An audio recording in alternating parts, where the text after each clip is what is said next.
Hello and welcome back to Talking Planning, and today you join me for a very special video. Firstly, we've just hit 100 subscribers, so I'm really stoked, and I wasn't sure if I was ever going to get to this stage, but I'm very glad I did. So thank you so much for all of your support. And secondly, today is also an exciting day because yesterday was the first day of operations of the new KittyCats. So I went for a ride, decided to make a quick review on them, and we're going to publish this video today, just one day after the KittyCat launch. I wasn't sure if I was going to go and do it because I thought the vehicles would be a far too busy place to actually film properly. And I also had to weigh up, do I catch KittyCats today or do I go and catch rail replacement buses? But in the end, I did both. So come and join me for this brand new KittyCat review. The story of the KittyCat starts from a less positive position. On the 25th of July, all 9 Cross River and Hopper ferries were taken out of service for immediate safety inspections and maintenance of the ferry fleet. It is alleged that wood rot was found in 8 of the 9 ferries. The 9th ferry, Calparan, has a steel hull and returned to service in mid-August. The other 8 ferries, however, await an uncertain fate. Complicating everything, the operation of the ferries changed hands from Transdev Brisbane Ferries to River City Ferries, part of the SeaLink Travel Group, on November the 4th. This has led to much speculation about the true condition of the old ferries. Personally, I'm of the opinion that the truth lies somewhere in between what Council and what the previous operator had claimed. The two extremes being, Council believes the old ferries required urgent structural maintenance, and the previous operator believes that the ferries were in good serviceable condition, but keeping in mind that they're between 30 and 35 years old. The KittyCat plays a key interim role until a more permanent ferry solution is found. This has also required a new network layout. Dockside, Thornton Street and Eagle Street Pier remain closed, with ferries departing instead from Riverside Terminal. Further, the old Norman Park Cross River ferry has been scrapped due to low patronage. I'll also overlay the old network so you can see what's changed. So let's focus our attention back on the new ferries and enjoy a trip along the river. These new ferries are designed by Incat Crowther and were constructed by Harwood Marine.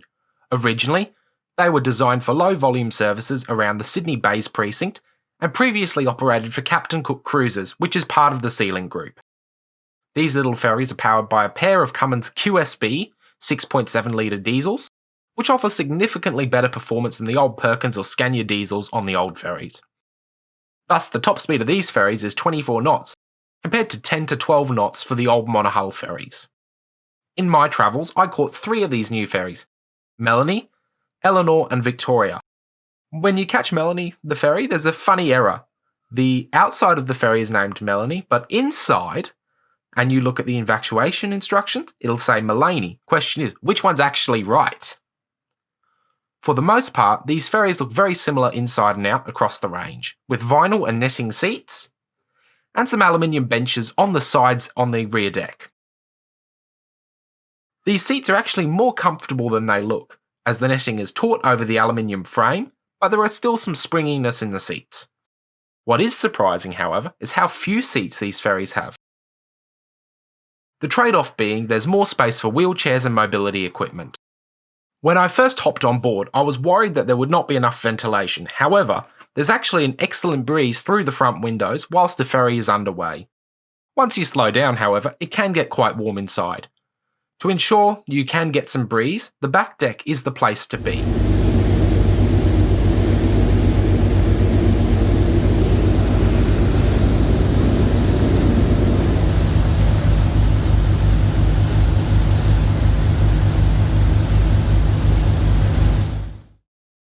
You'll find the life jackets underneath your seat inside, and life floats on the roof, a similar arrangement to many other types of vessels.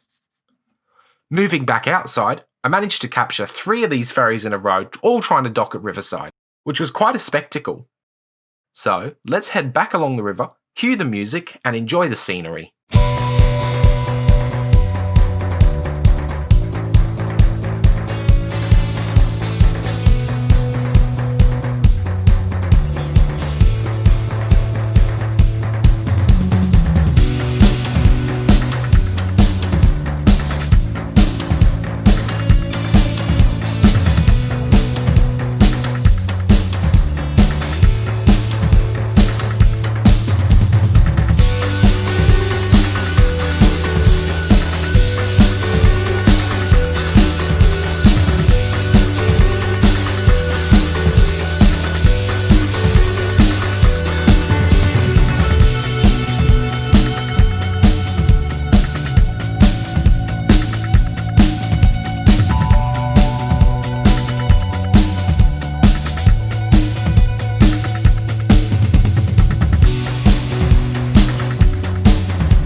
Since we are now nearing South Bank 3 again, let's summarise what I think of these new ferries. Firstly, it's good to have a ferry service back along the river again. Apart from the Bulimba and Tenerife service, there hasn't been a ferry since July 24. And whilst I am disappointed to see the New Farm to Norman Park ferry being scrapped, overall it's nice to have the ferries back in an interim capacity. These new ferries also bring a sense of modernity to the network, which can be quite controversial. On one hand, these ferries are comfortable, offer easier wheelchair access, and a much more modern design, and further, journey times are cut because they're able to travel at much higher speeds. But on the other hand, they don't have quite the same charm as the old ferries. Whatever decision is made regarding the old ferries, I do hope a couple of them are saved and restored, as it's always nice to keep a little bit of heritage afloat.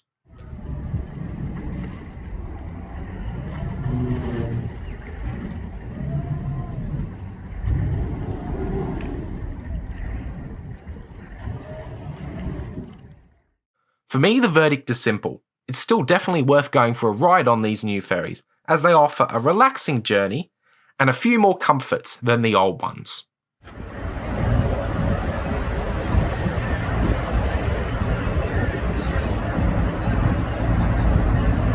Alrighty, so that was a ride on board the brand new CityHopper ferries, which are the new KittyCats, and I think they're great. So given the fact that it's really hot today, I'll be off for an ice cream. So I'll see you again soon.